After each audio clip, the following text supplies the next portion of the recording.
Our second speaker is going to be Ednor Therriault. And he is going to give us a presentation entitled "The Pilot Who Split the Spires." And he's going to be talking about the mystery of the plane that split the spires in 1945 of the Cathedral of St. Helena. I'm going to give my own commentary again. I've had discussions with people twice this summer that said, no, it didn't happen. And somebody else that said, yeah, I know the guy that did it. So this is a hot topic. Looking forward to it on a lot of fronts. All right. So is there anybody who has not heard the legend of the pilot who flew his plane between the spires? Okay. You liar. It is one of the most beloved legends in Helena history and one of the most persistent. I first heard the story about 15 years ago from a woman who was driving a little tour train around the Montana Historical Museum. This is about 2008, I believe. She says, off to the west, she pointed toward Mount St. Helena, or toward Mount Helena. She said, you can see the beautiful Cathedral of St. Helena's spires. Legend has it that a plane once flew right between the two spires. Okay, we're going to go down here to Gary Cooper's house. And I'm like, wait, what? So a couple of years, this was 2008. A couple of years ago, I started looking around on the internet to find out more about this story. I found several accounts of the story. Oh, it was a small private plane that flew between the spires on a barbette. Oh no, the plane had to rotate sideways to fit between the spires. This one says, after the stunt, the pilot measured the wingspan of his plane and found he had 2 inches to spare. This just turned into so much BS. I had to. The story has become an urban legend. The details seem to change with the telling, but the one thing that's agreed upon is that the pilot's identity was never known. That, my fellow historians, is no longer true.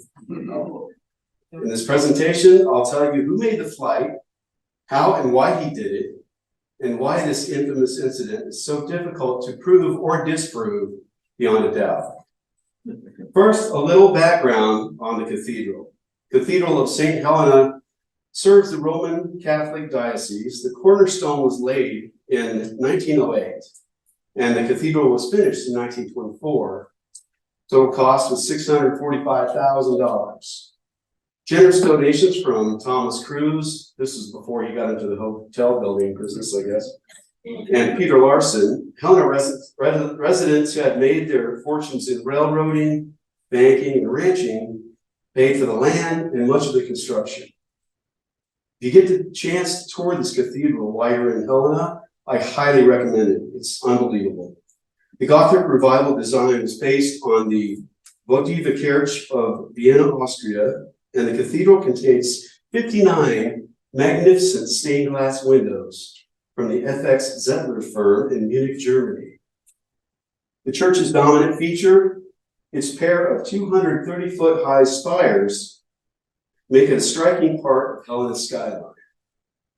The spires are 60 feet apart, remember that, each topped with a gold cross that's 12 feet high and 6 feet wide. The cathedral's north tower contains 15 hand-cast bells, which represent the 15 mysteries of the Rosary.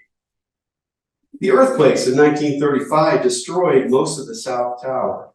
Second quake that happened on Halloween also severely damaged the public high school, where a 14-year-old student named Raynor Roberts had just started his freshman year. Classes were held in a string of railroad cars until the new high school could be built.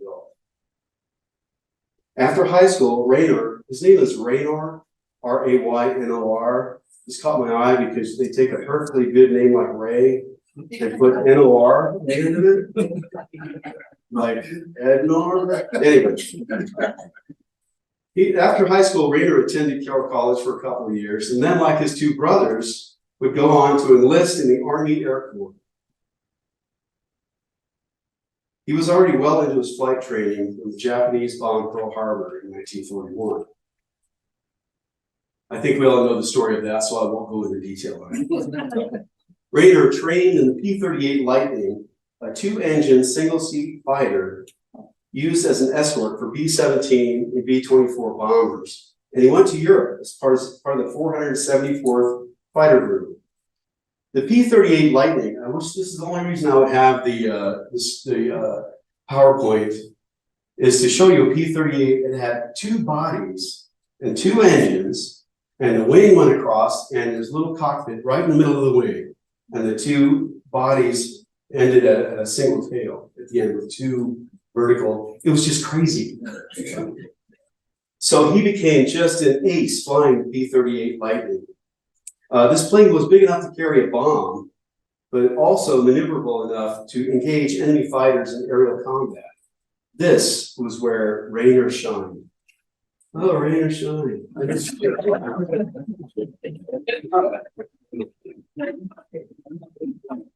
Still haven't practiced as much. He flew 70 missions in the European theater during the war and was involved in numerous dogfights where he shot down a number of enemy aircraft.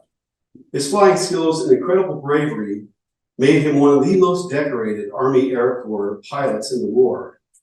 I found a Helena newspaper story from that a few years after his service, and the story listed several local servicemen who were awarded the Distinguished Flying Cross, which is the nation's highest award for aerial achievement. A bronze oak leaf is sometimes attached to the Distinguished Flying Cross as an additional award. The Helena paper story listed some of these pilots had one or two oak leaves attached to their DFC. Raynor had 10. Across all branches of the armed forces, fighter pilots are a distinct breed. They're arrogant, stubborn, smart, and cocky. For once, Hollywood pretty much nailed it with Top Gun. And Raynor was no exception. While stationed in California in 1943, he flew his plane unauthorized underneath the Bay Bridge near Oakland. The following year, on New Year's Day, also unauthorized, he buzzed the Rose Bowl in Pasadena during the Rose Bowl. I had a little personal experience with fighter pilots myself. I never served in the military. I was told I wasn't military material, whatever that means, but my father was a pilot for the Marine Corps. He did 3 tours in Vietnam, and he flew transports and helicopters. And kind of as a career capper after his 3 tours in Vietnam, he came back to Pensacola, where we were living. He was stationed, we were living. And he flew for the Blue Angels. He flew transport for them for support with the crew. The big C-130 named Fat Albert that you may have seen. So he flew the C-130. Consequently, we had this great big house about half a block from the beach where there was this great bay where we used to take his boat out and water ski all day. The Blue Angels, as you can imagine, loved water skiing. They lived in what was called the bachelor's house, kind of down the beach. It was just a bunch of single military pilots living together, fighter jocks. I went into that house one time. The kids weren't allowed to go to that house, but I walked into the front door one time, and there was a mannequin in the front entryway of a woman. She was naked except for, I'm not going to go into that. It's just, excuse me, it's not really pertinent. But I would water ski with the Blue Angels. This is one of the memories a kid will never lose. But these guys can't just get on a pair of skis at the end of a rope. They have to have 2 guys after on 2 ropes, and me, the 11-year-old pipsqueak, to climb up on their shoulders and hold another rope and make a human pyramid. This is how the Blue Angels live their lives. This is how fighter pilots exist. So if you've seen the second Top Gun called Maverick, has anybody seen that movie? Tom Cruise Never Ages? In the movie, he's in his shop working on his own World War II fighter plane. That plane is a P-51 Mustang. When Raynor Roberts returned from Europe, he moved from the P-38 Lightning to this new, faster, more maneuverable P-51 Mustang. I had a friend in Missoula build this for me, and he said, well, we can get the 1/48 scale or the 1/32 scale. I said, get the 1/32 scale because it's bigger, right? He said, yeah, that's bigger. I said, there will be in a room full of people. The people in the back have to see this airplane, P-51 Mustang. This is the fourth version of the Mustang. It was built, they were starting to build it for the British Army, but they decided to build it for the American Air Corps, and it has the distinctive plexiglass bubble cockpit on the top. That was the hallmark of this. This was the best plane we had in World War II. It could fly farther and faster and was more maneuverable than the P-38. So Raynor Roberts came back to, I lost my place. He came back to Luke Air Force Base near Phoenix and began training in the P-51 Mustang. This is where the splitting the spires incident begins. I know you're saying. In early 1945, Roberts and fellow airman Mac McAdams took off from Luke in a pair of P-51s on a mission to Great Falls. Why were they going to Great Falls? Mountains from Air Force Base? Who cares? What matters is that Raynor could not resist the urge to make a detour to Helena, where he would do a few aerial maneuvers over the city to impress his mother, who still lived in the family home at 211 Lindale, across the street from Carroll College. The exact date is unknown, but just today I've been able to pin this down to a pretty small window. VJ Day was September 2nd, 1945. Effectively, the war was over. Raynor was still training, so that signals that the war was still on when he was training. What's it we found today? D-Day. D-Day was June 6th. So Raynor flew a P-38 cover for D-Day. He was over Normandy at 10,000 feet with thousands of other aircraft, providing cover for 10,000 Allied ships that were leading the invasion of Normandy. So he didn't come back to the States until after D-Day. That means he buzzed over Helena sometime that summer between June 6th and September 2nd.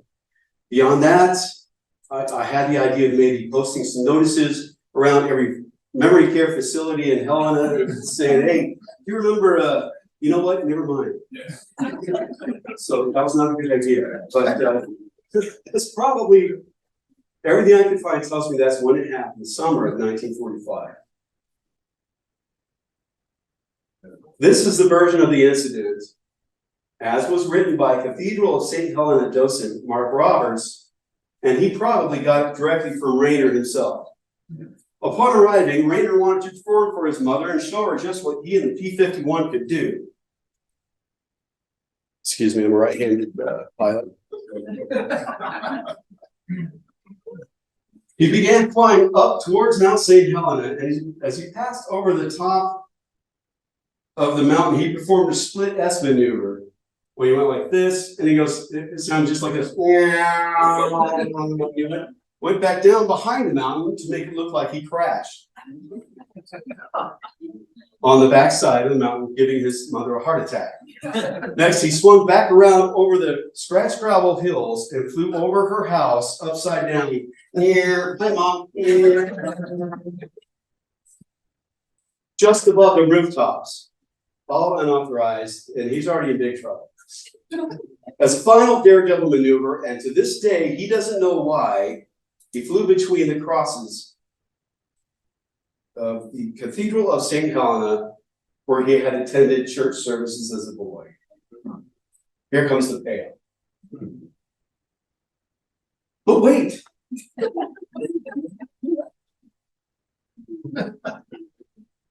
Of course, the only way that the plane would fit between the crosses was with the wings perpendicular to the ground.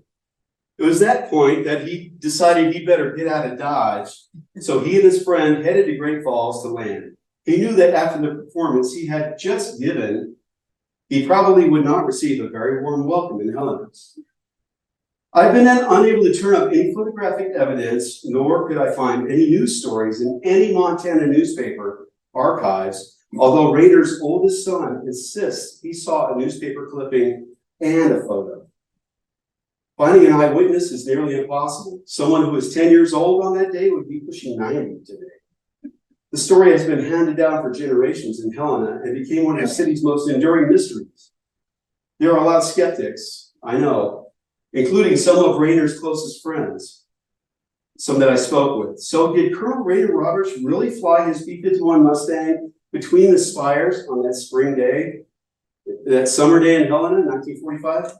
After several months of research, I can give you a definitive maybe. One part of the story we can later rest is that the plane had to turn sideways to fit between the spires. Now, these models are both built to the same scale, 1/32. The wingspan of the P-51 is 37 feet. And how far apart were the spires? 60. Very good. So I had a friend build this model at 1/32 scale. I have another friend who owns a sign shop. I had to find this photo and scale it to exactly the same scale as this. So I took the 60 feet, and to extrapolate that to 1/32 is some third grade math that I don't know how to do. So I had to Google it. So I can tell you with no doubt, that's the one thing, there's no question, these are exactly to scale. So did he have to turn it on its side to get through there? No, but he did. This is according to Ed Grief, a close friend of Raynor's who was serving in the House of Representatives during the legislative session of 2011, when Ed Grief asked permission for his old friend Raynor to sit with him on the House floor. Colonel Roberts was introduced to the House by Speaker Mike Milburn. This is extremely rare to get to sit on the floor of the House. The Colonel received a warm welcome from the legislators, and Milburn and Ed Grief shared a few stories of Raynor's wartime exploits. I've listened to hours of interviews with Raynor, and his war stories would fill this conference for 4 days with entertaining exploits. It's incredible. Afterwards, Colonel Roberts accompanied Ed Grief. I'm sorry, let's see. Afterwards, Colonel Roberts accompanied Grief's wife, Sharon, to the Cathedral of St. Helena to meet the clergy and staff. At the cathedral, the story of this outrageous aerial stunt came up, and Raynor shocked everyone when he revealed that he was the pilot who had split the spires 65 years earlier. What compelled him to finally fess up to the infamous Helena stunt? Shortly before he died in 2014, at age 94, he said, if there was some statute of limitations on that crime, it surely has expired. This guy, by all accounts, was hilarious, a life of the party, just a really, really quick wit, and just, did you know that? Did you know him? Yeah. Oh, you must have been. Oh, my God. Did you see yeah, in 1950 in the reserves, and we got called back in.